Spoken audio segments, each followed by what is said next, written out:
अब हमारा मूल संविधान शुरू होता है। अभी तक संविधान निर्माण की प्रक्रिया और संविधान कितने समय में बना, किस किस ने बनाया, क्या क्या उसमें डाला गया, ये सब कुछ तुमने पढ़ा है। अब संविधान के अंतर्गत है क्या, वो जो बुक है संविधान की, जो किताब है वो हमें पढ़नी है, उसके अंदर क्या क्या दर्ज किया गया है। तो भारतीय संविधान की शुरुआत होती है संविधान की प्रस्तावना से, जिसे उद्देशिका भी कहते हैं। जिस तरह हर किताब की शुरुआत उसकी प्रस्तावना से होती है, उसी तरह संविधान की भी शुरुआत प्रस्तावना से हुई है और संविधान का मूल अंग है और पहला पार्ट है ये। संविधान का मूल पार्ट है और ये संविधान की प्रस्तावना संविधान की आत्मा मानी जाती है। संविधान की प्रस्तावना को संविधान की आत्मा कहा जाता है। ज़्यादातर लोगों का मत ये है कि संविधान की प्रस्तावना संविधान की आत्मा है, मगर डॉक्टर भीमराव अम्बेडकर ने आर्टिकल 32 को संविधान की आत्मा बताया है। संविधान का हृदय, संविधान की आत्मा, दोनों ही संविधान की प्रस्तावना कहलाती है। प्रस्तावना क्या है? तो प्रस्तावना में ये बताया गया है कि भारतीय संविधान किस तरह का है, किन लोगों के लिए है, किस काम के लिए है और किस तरह का उसमें प्रावधान होंगे। संविधान की शुरुआत होती है हमारे यहाँ से।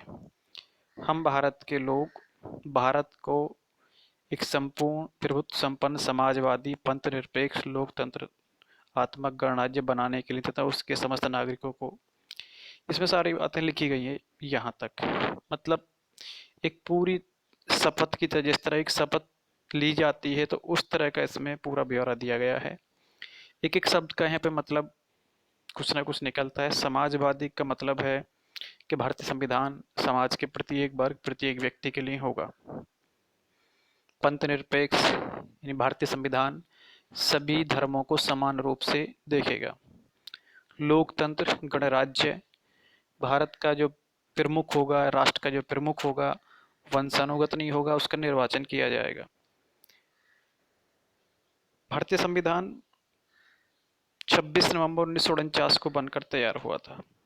तो उसी दिन संविधान की प्रस्तावना को लागू किया गया। भारतीय संविधान जिस दिन लागू हुआ, संविधान की प्रस्तावना में लिखा गया है कि संविधान 26 नवंबर 1949, जिसे हिंदी में लिखा गया है मिति मार्गशीर्ष शुक्ल सप्तमी संवत 2006 विक्रमी।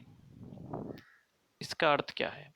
इसका अर्थ निकलता है, ये जो लिखा गया है विक्रम संवत से लिया गया है। भारत में दो प्रमुख संवत प्रचलित हैं, एक शक संवत और एक विक्रम संवत। विक्रम संवत राजा विक्रमादित्य एक उपाधि होती है जो भारत से शकों को भगाने के उपलक्ष्य में चलाई गई थी।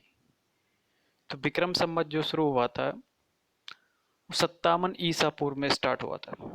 विक्रम संवत की शुरुआत 57 ईसा पूर्व में। पहले विक्रम संवत को देख लेते हैं। दो संवत हैं, एक शक संवत और एक विक्रम संवत। विक्रम संवत 57 ईसा पूर्व में और जो शक संवत है वो 78 ईस्वी में। ये ईसा पूर्व में 57 ईसा पूर्व में और शक संवत 78 ईस्वी में शुरू किया गया था। ईसा पूर्व का मतलब है कि जब से हमारा कैलेंडर बना है, यानी पहली तारीख से जो अंग्रेजी कैलेंडर है उससे 57 साल पहले। और ईस्वी का मतलब है कि जिस दिन से कैलेंडर बना, यानी 1 तारीख सन 1 से, उससे 78 वर्ष बाद। ये चलाया था उज्जैन के एक राजा विक्रमादित्य ने, और शक संवत चलाया था राजा कनिष्क ने, कुषाण वंश के राजा थे। जो भारत सरकार है, शक संवत को भारतीय संविधान में दर्ज किया गया है, भारतीय संविधान के द्वारा अपनाया गया है। शक संवत भारतीय कैलेंडर जो है शक संवत पर आधारित है। तो ये इसमें जो जब हमारा संविधान लागू हुआ था उस समय शक संवत नहीं था, विक्रम संवत के आधार पर इसमें तिथि दर्ज की गई है। तो इसमें बताया गया है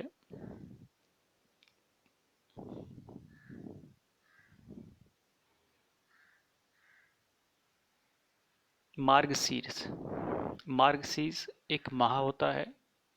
शुक्ल सप्तमी, दो पक्ष होते हैं, शुक्ल और कृष्ण। तो उसका 7वां दिन संवत 2006 विक्रमी। संवत 2006 विक्रमी का मतलब क्या है? विक्रमी बताते हैं विक्रम संवत को। 2006 विक्रम संवत चला था हमारा 57 ईसा पूर्व में, और भारतीय संविधान लागू हुआ था 1949 में। अगर 1949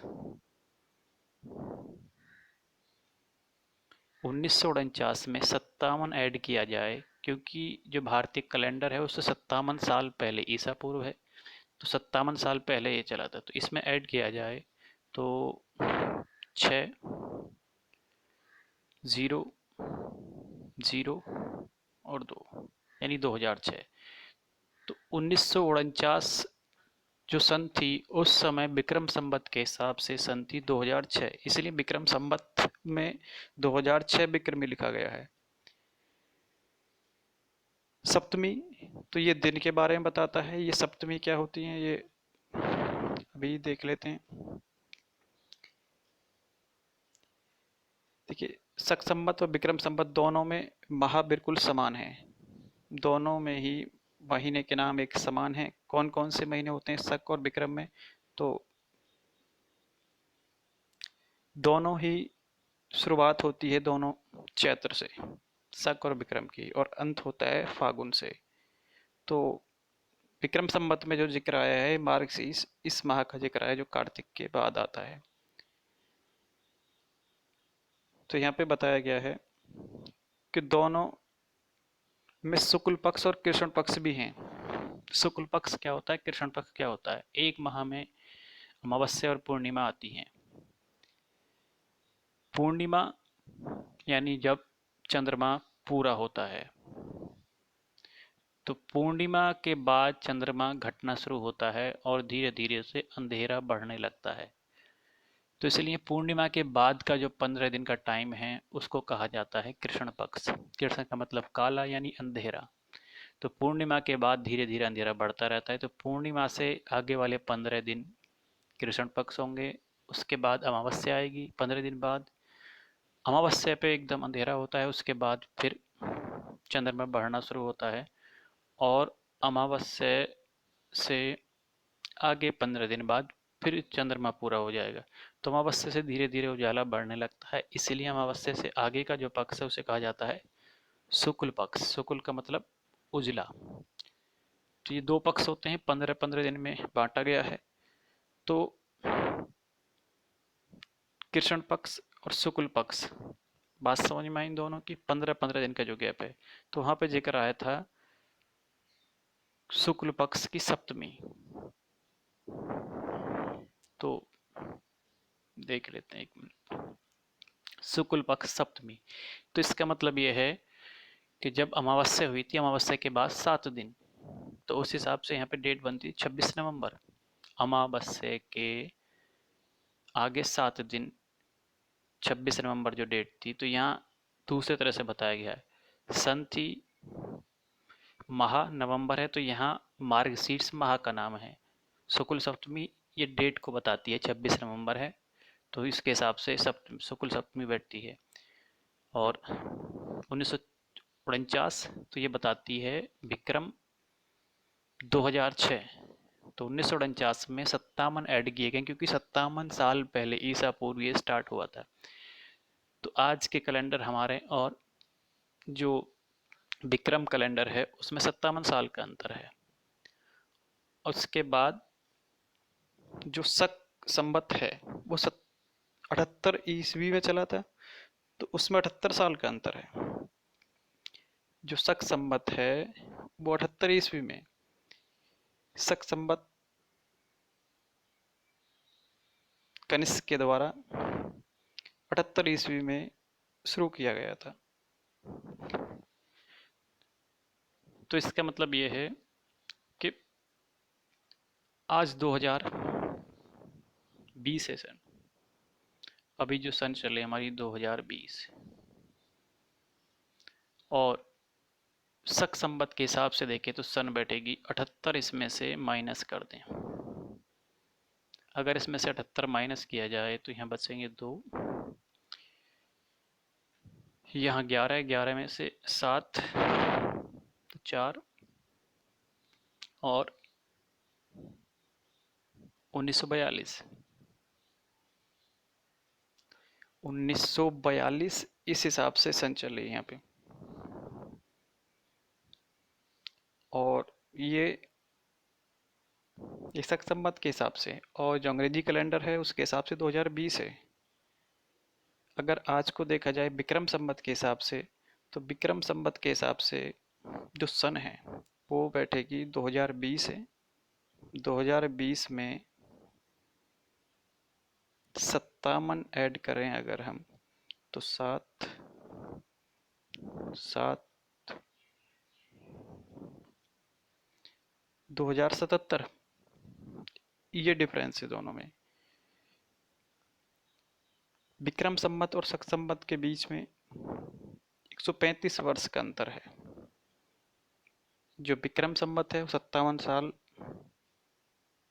पीछे है, यानी पहले स्टार्ट हुआ था, और शक संवत 78 साल जो हमारा कैलेंडर उससे बाद में स्टार्ट हुआ था। दोनों के बीच में 135 वर्ष का अंतर आता है शक और विक्रम संवत में। जो भारतीय पंचांग है, जो भारतीय कैलेंडर है, वो शक संवत पर आधारित है, जिसे भारतीय संविधान ने 22 मार्च 1957 को अपनाया था। 22 मार्च 1957 को भारतीय संविधान के द्वारा इसे अपनाया गया था। तो प्रस्तावना में जो जिक्र आता है वो हमारे जो विक्रम कैलेंडर है उसके हिसाब से उसमें डेट बताई गई, जो 26 नवंबर 1949 की डेट इसमें जिक्र था। जो संविधान की प्रस्तावना है, इस संविधान का मूल अंग है, और शुरुआत में ये माना जाता है कि संविधान की प्रस्तावना में किसी प्रकार का बदलाव नहीं किया जा सकता। इसके लिए दो ही यहाँ पे सुप्रीम कोर्ट के ऑर्डर थे जिनसे क्वेश्चन पूछे जाते हैं। केशवानंद भारती बनाम केरल राज्य, 1973 में एक केस हुआ था, केशवानंद भारती और केरल राज्य के बीच में था। ये सुप्रीम कोर्ट ने ऑर्डर दिया था, जिसमें बताया गया कि संविधान की प्रस्तावना को संशोधित किया जाता है। शुरू में ये माना जाता है कि संविधान की प्रस्तावना में कोई बदलाव नहीं किया जा सकता, मगर इस केस के द्वारा ये किया गया। केशवानंद भारती, नाम याद रखना है, बनाम केरल राज्य, कि जिस तरह संविधान में बदलाव किए जा सकते हैं उसी तरह से संविधान की प्रस्तावना को भी बदला जा सकता है, क्योंकि संविधान की प्रस्तावना संविधान का ही अंग है। तो आज संविधान की प्रस्तावना को बदला जा सकता है, परंतु उसका जो मूल संरचना है, जो इसमें बेसिक तत्व बताए गए हैं, उन्हें कभी नहीं बदला जा सकता। जो इसकी आत्मा है, ये इसको नहीं बदला जा सकता। संविधान की प्रस्तावना को शुरू से लेकर अब तक मात्र एक बार बदला गया है, जिसके लिए संविधान में 42वां संविधान संशोधन 1976 में किया गया था। 42वां संविधान संशोधन अधिनियम 1976 के द्वारा संविधान की प्रस्तावना में एक शब्द पंथ निरपेक्ष जोड़ा गया था। इससे पहले न इसके बाद आज तक संविधान की प्रस्तावना को कभी नहीं बदला गया है। पंथ निरपेक्ष मतलब सभी धर्मों के प्रति समान भाव। संविधान की प्रस्तावना को आज बदला जा सकता है, मगर उसकी मूल संरचना को नहीं बदला जा सकता। ये थी संविधान की प्रस्तावना। प्रस्तावना से जो जरूरी क्वेश्चन हैं वो मैंने तुम्हें बता दिए हैं। जो मैंने तुम्हें बताया उसे अपने कॉपी में नोट कर लेना। जो समझ में ना आए तो वीडियो को 2-3 बार रिपीट करके देखना। आगे चलते हैं।